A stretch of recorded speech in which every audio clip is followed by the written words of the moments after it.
अनेके प्रदेशा अनेके च भेषा अनेकानि रूपानि भाषा अनेका पर्यंत सर्वे वयम भारतीय। मतलब हम सिर्फ भारतीय हैं। इतनी विविधता होने के बाद, प्रणाम, जय श्री राम, मैं नंदेश्वर कृष्णा। तो अगर हम भाषा के विवादों में फंसेंगे फिर इस देश का क्या होगा, हम नहीं कुछ कह सकते। एक्चुअली प्रॉब्लम ये है इस देश के साथ कि जो हमें रास्ता दिखाते हैं वो खुद कुछ और काम कर रहे हैं। एक तरफ मतलब कथनी करनी सब नहीं जिनकी वह नर बुद्धिमान नहीं। मेरी दादी कहती थी कि खटिया बतिया बा करतुतिया नहीं, खटिया बा तो महरी बा तो खटिया नहीं। मतलब जो चीज़ें कह रहे हैं वो चीज़ें वो कर नहीं रहे हैं।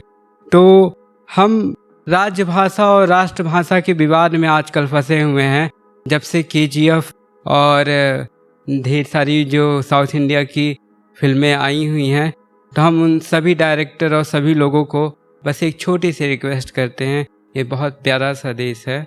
हमारे आचार्य जी ने 2 लाइनें दी थी, हमने इसे आगे बढ़ाया है कि है 125 करोड़ लोगों की पहचान ये हिंदी, है 125 करोड़ लोगों की पहचान ये हिंदी, भारत ही नहीं भारतीयों की जान है हिंदी। ये आचार्य जी की लाइन है, मैं अपनी लाइन बोल रहा हूँ। केवल साहित्य नहीं संस्कार है हिंदी, धर्म जाति देश का सिंगार है हिंदी। यह पर्व है, यह गीत है, त्योहार है हिंदी, अनेकता में एकता की आधार है हिंदी, और भारतीयों की सरलता का आकार है हिंदी।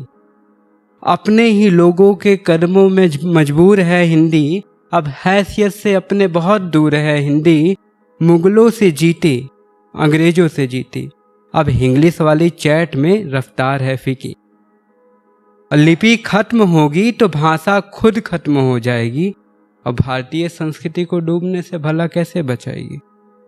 और फिर कहीं से मैंने उठा लिया है ये कि अंधकार है वहाँ जहाँ आदित्य नहीं है, और गूंगा है वह राष्ट्र जहाँ साहित्य नहीं है।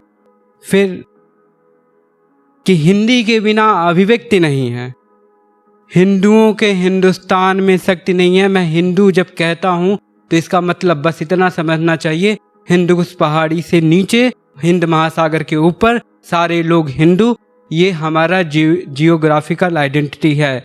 तो हिंदी के बिना अभिव्यक्ति नहीं है, हिंदुओं के हिंदुस्तान में शक्ति नहीं है। हिंदी ने हिंदुओं का हिंदुस्तान बना दिया। भारतीय दर्शन हिंदी हिंदू हिंदुस्तान, खड़ी बोली के जनक। हिंदी ने हिंदुओं का हिंदुस्तान बना दिया, विश्व गुरु बनने का सपना दिखा दिया। विश्व गुरु बनना है तो संस्कृत का आशीर्वाद चाहिए। आज आर्टिफिशियल इंटेलिजेंस के लिए सबसे परफेक्ट लैंग्वेज संस्कृत है, क्योंकि अगर हम अंग्रेजी को देखें तो छोड़ने को अगर लिखा जाए इंग्लिश में तो फिर आप समझते ही हैं क्या क्या हो जाता है। जब आप इस शब्द को लिखते होंगे अपने चैट में छोड़ने को, तो क्या हो जाता है वो आप समझते हैं। तो विश्व गुरु बनने का सपना दिखा दिया, विश्व गुरु बनना है तो संस्कृत का आशीर्वाद चाहिए। तमिल तेलुगु कन्नड़ मद्रासी को भी मिलाइए, पंजाबी पहाड़ी डोगरी को मत भुलाइए, बंगला असमी मणिपुरी बोडो को साथ लेना जरूरी है। उर्दू मलयालम अंग्रेजी के बिना हमारी संस्कृति अधूरी है। हिंदुस्तान जिंदाबाद।